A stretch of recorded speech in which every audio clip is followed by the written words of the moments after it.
To recap last episode, I worried that the number of setups for the central characters in my story could not be paid off in a 4-issue miniseries. I'll be honest, thinking out loud now, but even for a story like this, focusing on one single protagonist and his trauma, the plotting of 4 issues will be super tight with no slack. As a consequence, any of these prospective scene plans will be the bare minimum of page counts. Even if this proves to be a longer series, the activity of breaking everything down into 4 chunks of story is useful for thinking about the narrative itself. We won't be plotting entire character arcs for this plot breakdown, but we'll still be looking at the difference between a 4, 6 or 8 issue miniseries and what can be achieved in each. My advice for breaking down your plot is to work outside in, defining start and end points for the entire plot and for individual issues, then working out the filling that will be sandwiched between those points. The obvious reason this works is that you don't need to ask yourself where the start and end is. As stated, the biggest scene in issue 1 will likely be the narrative hook of the PTSD flashback scene, and because every conflict with my protagonist, who I'm calling Miller for now, comes from some aspect of that scene, I don't want to rush it. Equally, my final action set piece, because it's the final working through of his trauma, will be much longer than the average scene. Factor in a few pages of resolution and I feel the entire 4th issue, or perhaps 6th, we'll see, will be constituted by the core, let's say 18 pages. If you're thinking, well, that's a long treatment for simple fisticuffs, I've already worked out the broad strokes of an ending in which a traditional action scene is followed by a less orthodox paying off of the sci-fi premise. So what I'm saying about this last issue, which I think is going to take place mostly during a large military dinner held inside a baseball stadium, is that the preceding issue will lead directly into it with no waste on narrative downtime. Back to the first issue, and if the flashback nightmare is done in about 8 pages, say, then the other 14 to 16 pages would be drawing my hero Miller out of his traumatized funk. The issue would end in some event locking him into now wanting to return to duty while at the same time seeking vengeance. The simplest way I knew to do this was to have Miller's funk/depression lasting exactly the amount of time that our antagonist went into hiding following the murder of Miller's son. It seems like a cheat, but I believe it works. I'll seed the middle of the issue with mention of missing children and military personnel in other military families. The lock-in, as we call it, would be a reveal at the end of issue 1 that the antagonist, who currently I'm calling Faroon, has all these kids and intends to sacrifice them publicly on TV. This reappearance, which I thought out as a hacked TV message, means the entirety of issue 2 is an attempt to find Faroon against the clock of the public sacrifice/murders. This, in storytelling, is termed a time lock. It means there is natural tension as the minutes tick down. And no, I'm not planning a cheesy just-in-time rescue. You can wait and see or hear how I plan to execute this by following these videos or my Patreon. As with the last issue, I might factor in a couple of pages of narrative downtime at the end, or finish the issue more dramatically. The problem in looking at 4 versus 6 issues is that fleshing out character arcs with more pages is great, but has the potential for leaving a flabby middle, or what some call a saggy second act. Moving the sacrifice to issue 3 so that it would be the midpoint of a 6-issue mini, rather than issue 2 as the midpoint of a 4-issue run, would leave a gap there in issue 2. We'd likely have to artificially insert an action scene or 2 just to delay the inevitability of the midpoint. With 8 issues, you'd have potential for more narrative flab/sag, as we wouldn't, especially in a comic, want to lessen the punch of the hook and lock-in by making it extend more than 1 issue. So the events of issue 2 in a 4-issue run would have to spread across 3 issues in an 8-issue series. But when do we want the introduction of characters?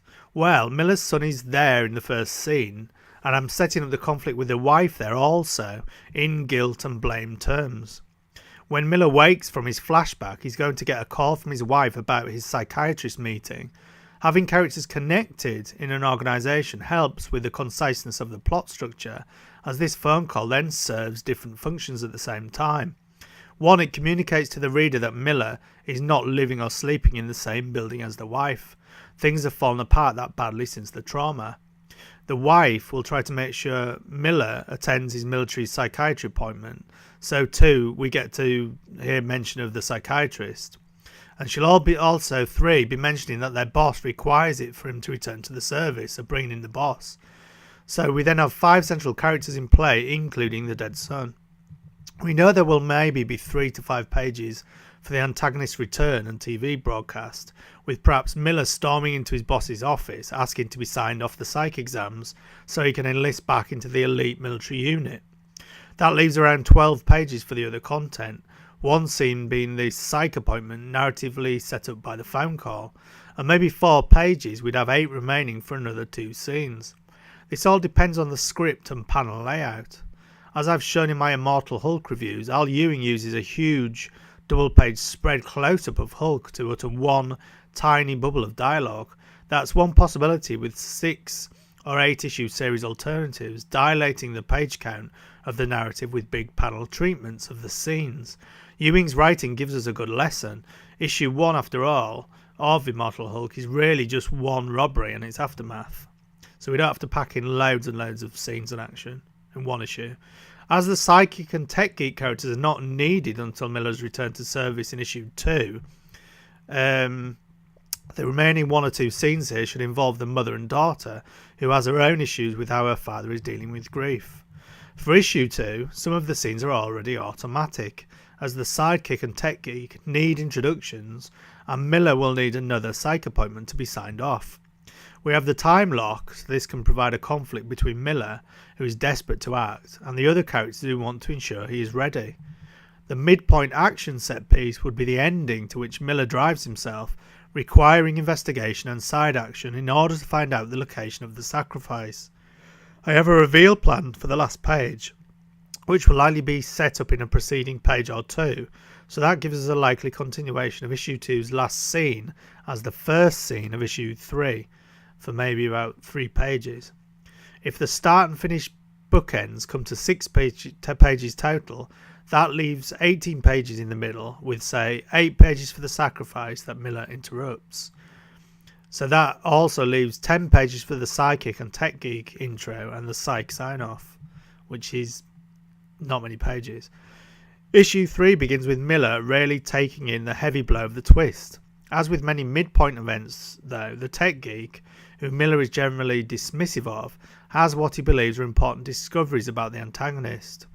The shortage of pages in a 4-issue series now becomes very apparent, as this character is introduced in issue 2, but his work as part of the conflict he has with Miller in value terms needs to be complete by the start of issue 4.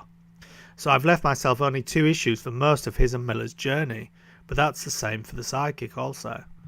I'll look into this possible journey more closely in a character arc breakdown in future videos, but Miller realises by the end of issue 3 that this colleague is important and he can't solve this problem simply with brute strength. Let's give the issue 3 chasing and cornering of the antagonist another 8 pages, and Miller absorbing the shock of the first twist 3 pages. That leaves maybe 13 pages max in between. We could have maybe 3 short scenes, which as stated would be a little more dilated by panel construction and pacing for a 6 or 8 issue series. What do we need here? Well, again, the restriction of a 4-issue miniseries of only 24 page issues is becoming apparent. If I'm leading straight into the final confrontation of issue 4 without narrative slack, then a huge amount of work has to be done in those 13 pages. It can be done much more easily by having multiple characters in the same scene, with possibly Miller, his boss, sidekick and tech geek all there discussing Pharaoh. But I need payoffs for the wife, daughter and psychiatrist also. And we haven't even covered the key identity twist I have planned, which is revealed by the tech geek's hacking skills. Issue 4 is simpler in terms of planned scenes, as I wanted it all in the same baseball stadium. I can see some of it playing out in my mind with the tech geek in the stands, not for the dinner itself but because Miller calculates our antagonist might hit this dinner. There's a huge amount of security, but due to the sci-fi premise, Miller doesn't really know who he can trust. But by now he does trust our tech geek, and he's Miller's very sophisticated last chance backup in the event of certain defeat. So, issue 4 would begin with guests being ushered in by security. It would end with a few pages of resolution, maybe 6, as these are the final moments with his wife and daughter in the entire story. The ending is, as you'd expect, big, so this allows some narrative downtime before the build to the finale. Miller and the tech geek are there purely in the event our antagonist strikes. The boss, psychiatrist, wife and daughter are all guests there to support military families. The downtime is not there for long, as I roughly know what beats have to be hit before the resolution.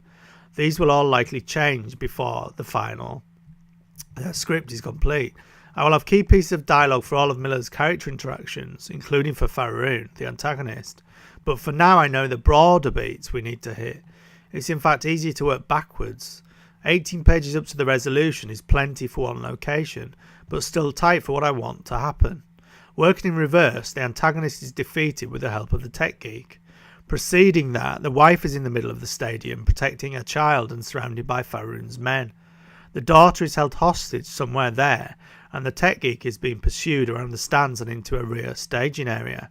He's actually carrying his equipment under his clothing, and part of the plot is that from an outside perspective, once he throws open his overcoat, it could look like a suicide vest, and he knows this. Further back, and Miller is in what I will call, for now, the physics sci-fi zone, a little like you'd expect from the Infinity Stones. Before this we have the traditional fisticuffs and an attempt at a non-cheesy verbal exchange between Miller and Faroon. Without giving away all the potential twists, Miller and Faroon are mirror images of each other, each one using a different coping mechanism for trauma.